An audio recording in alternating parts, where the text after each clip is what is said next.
Yo, what's poppin', my people? It's your boy Crooks the Great, back at you guys with another banger of a UFC 4 video. And in today's video, I'm going to be showing you guys how to execute a great game plan up against an Osotogari spammer. So we're going to be using DJ taking on a Henry Cejudo. Now, I wanted to make this video because I know a lot of people struggle with guys that use the Osotogari trip. So we're going to try to show you guys how to execute a good game plan up against these kind of guys. So immediately you guys see that I switched to southpaw. For those of you guys that didn't know, standing in the opposite stance of your opponent does not allow them to hit you with that Osotogari trip. So we're going to be trying to switch stance a lot. We're going to be trying not to let him take us down because I know that's what he's after. He just wants to get us down to try to hold us down and not have to fight with us in the stand-up. So here we're just taking our time. He's trying to throw the lead hook, which is it. I gotta admit, it's a nice adjustment just because he sees us standing in the opposite stance. So it's gonna be very, very hard for us to slip that lead overhand. So we just need to be aware of that. But so far, so good. Kneeing him, hit him with a good side trip right there, take him down. Now that's a very important thing to do against guys that love to Osotogari trip, because it lets them know that you're not afraid to grapple. You just want to grapple on your terms. So if you're a grappler and you're going up against a guy that's just known for spamming Osotogari trips like Adam Yo-Yo is here, it wouldn't help, or it wouldn't not help you to take them down. So we're just going to lay on him here, get side control, try to get as much control time here on the ground as possible, just because we want to let him know, hey, you know what? If we get you down here on the ground, we can dominate you. There he's punching, jockeying for that GA. We're denying transitions like crazy right now. Elbowing him to the head, getting that nice head damage in, trying to stack it up for later. We fake right there. He actually faked to sprawl. He's gonna go to sprawl. Now this is an okay position right here. This is, even though this is a stall position, we're gonna start to break down that body health by just doing these nice hooks to the body right here out of the sprawl position. Just going to keep hooking until they stand us up. And the ref finally steps in and stands us up. Now, very, very clean, solid 1.5 minutes of control time right there. So that's going to win us the round. But now you see we switch back into orthodox just to give him a different look. And then he switches into southpaw. So see, we're kind of throwing him off. That stance switch is kind of throwing him off because he's looking for that Osotogari trip. I know he is. So giving him the different looks with the stance switches is very, very important. So we're just taking our time.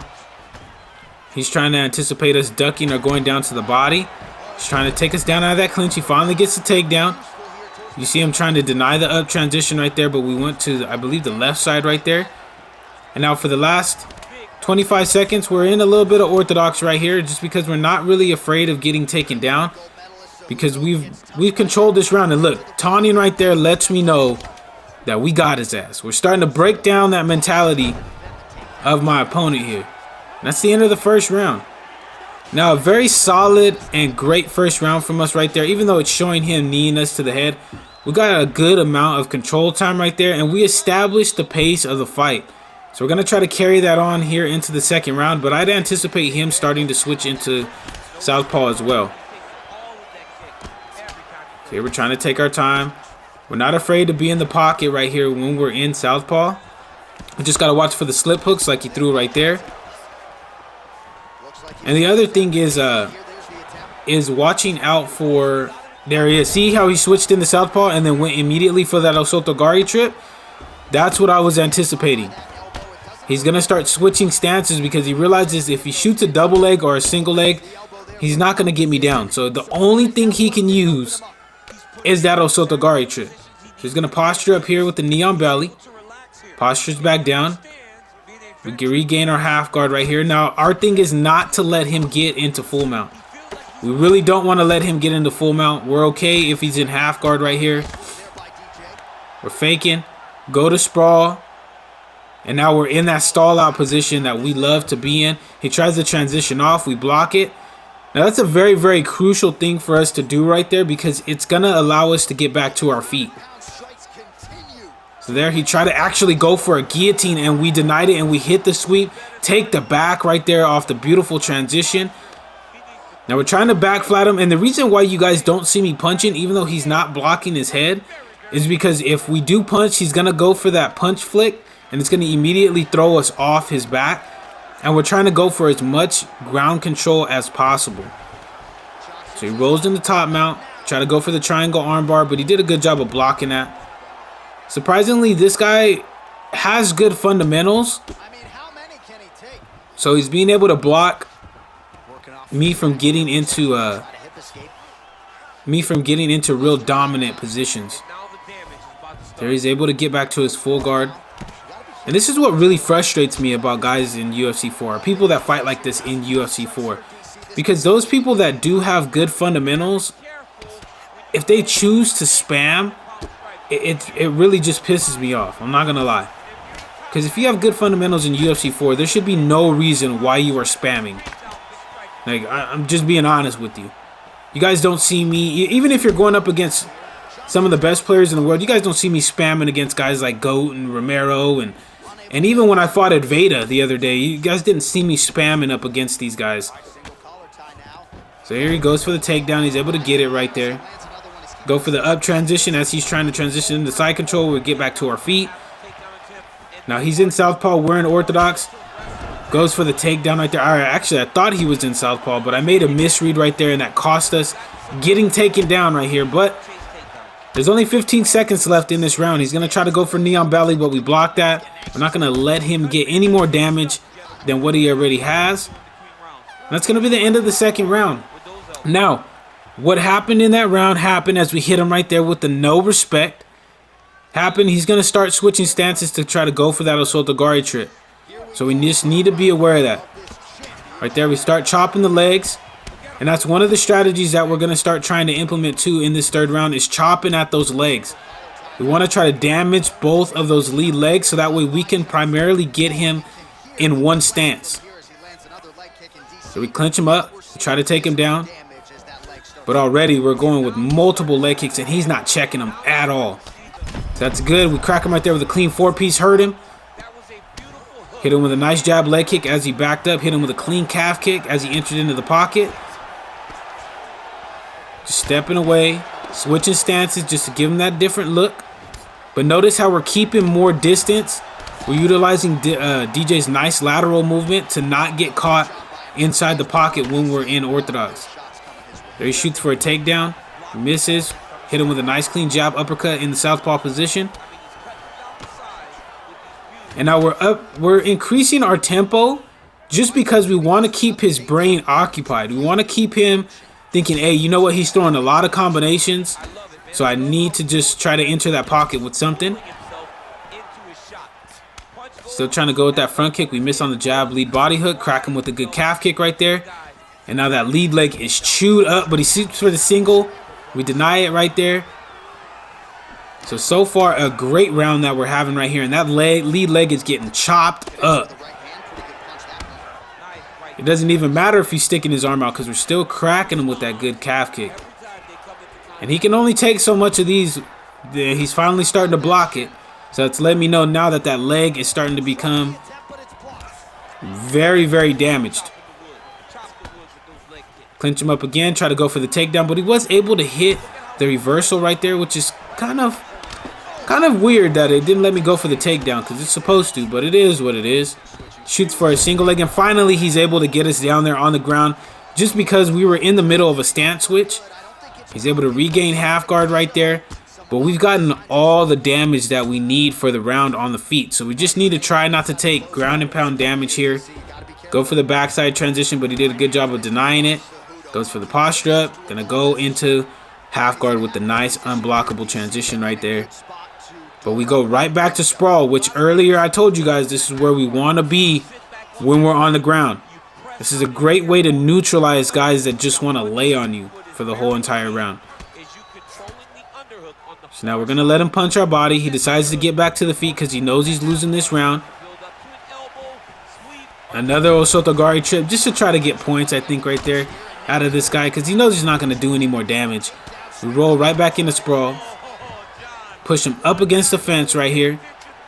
Gonna go for the judo throw, and we do so successfully right there, just to add more salt in the wound of him losing this round.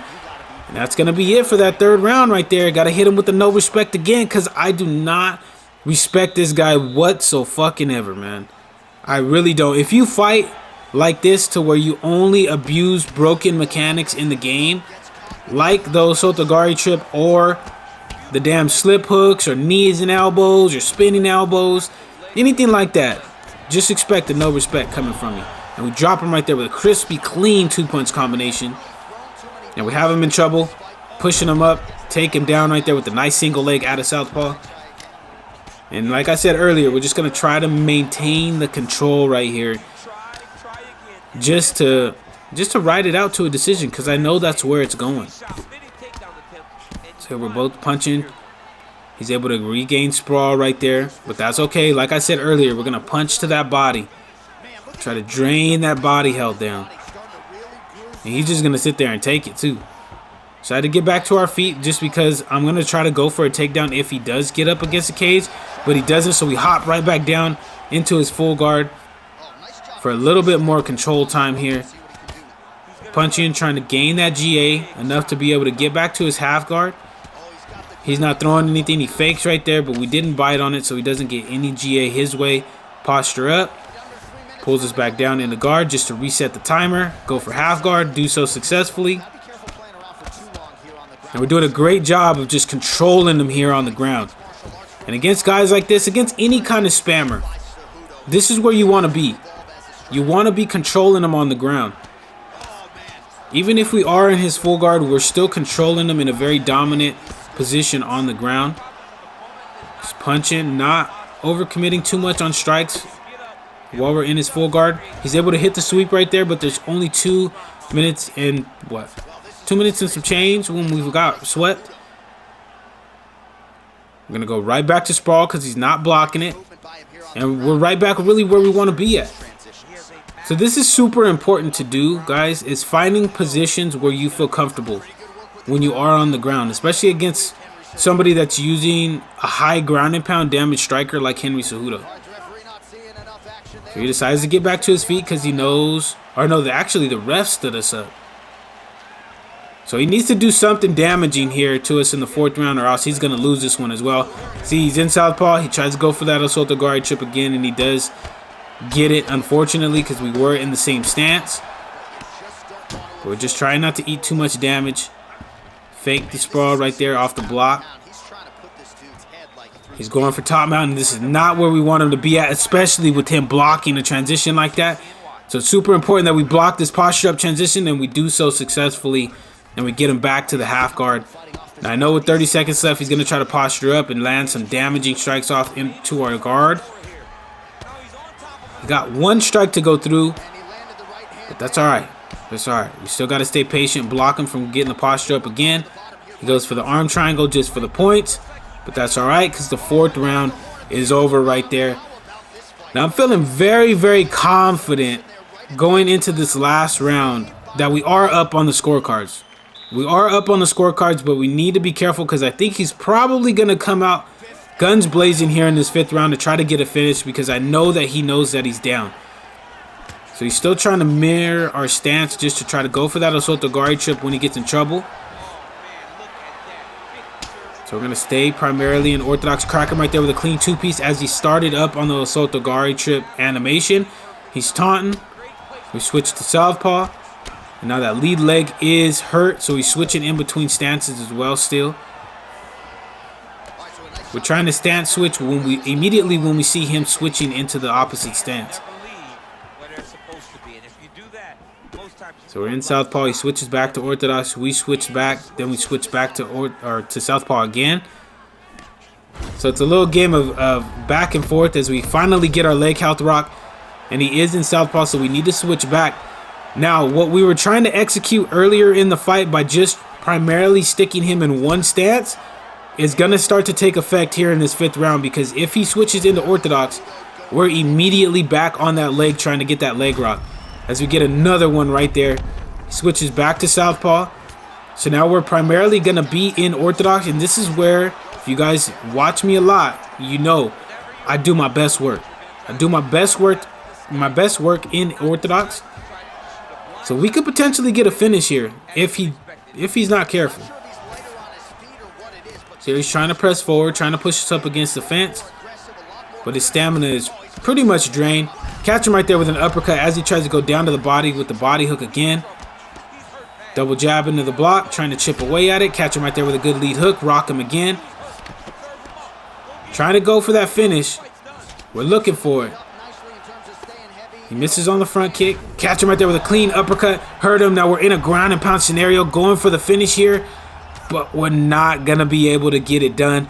But we don't want any parts of him on the ground just because Henry does have high-level jiu-jitsu sweeps, and we don't want to sacrifice it.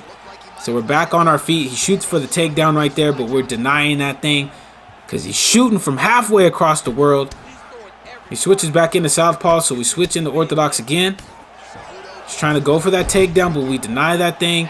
But it did drain all of our stamina, so we just got to be careful not to eat any strikes as we retreated. Hit him with a nice clean block-breaking hook right there. He's backing up. He's trying to shoot for a takedown, but we deny that thing again. And this is just how pitiful and sad this entire fight is. This guy's still trying to shoot for takedowns when he knows that he's down in the 5th round of a fight. Still trying to grab me. There ain't nothing you can do, bruh. Even if you did get us on the ground, you ain't got no stamina to do nothing as we crack him right there with a clean jab hook. Going for the finish. Looks like we're going to be able to get it, but we don't right there. And that's going to be the end of the 5th round and the end of a fight right there. Hit him with the no respect again off his little thanks bullshit that he did throw out.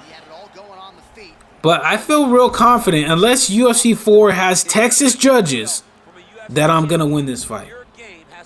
I should be able to get the dub because we executed a brilliant game plan throughout the entire fight, and we made in-fight adjustments enough to be able to win against a guy like this. As you see, the good jab hook sat him down right there out of southpaw. And this is why it's so important for you guys to be able to fight out of both stances as well. Being able to throw combinations out of both stances and feeling comfortable fighting out of both stances is super important.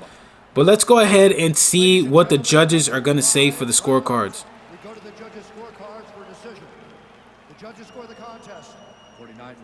Alright, are we going to be able to get this dub, or is UFC 4 going to screw me again? Come on, Herb, raise the arm. There we go, we got the dub off the brilliant game plan. Look at Dana wrapping the title around DJ's waist right there. But that's how you got to get it done against those Sotogari spammers, like a lot of people that use Henry Cejudo. But that's it for the video, guys. If you guys did enjoy this video, make sure to slap that subscribe button as well as slap that like button. I do post UFC 4 content on this channel daily. But until the next video, guys, take it easy, be safe, enjoy the rest of your guys' day, afternoon, evening, depending on where you guys are watching this from. And I will see you guys in the next video.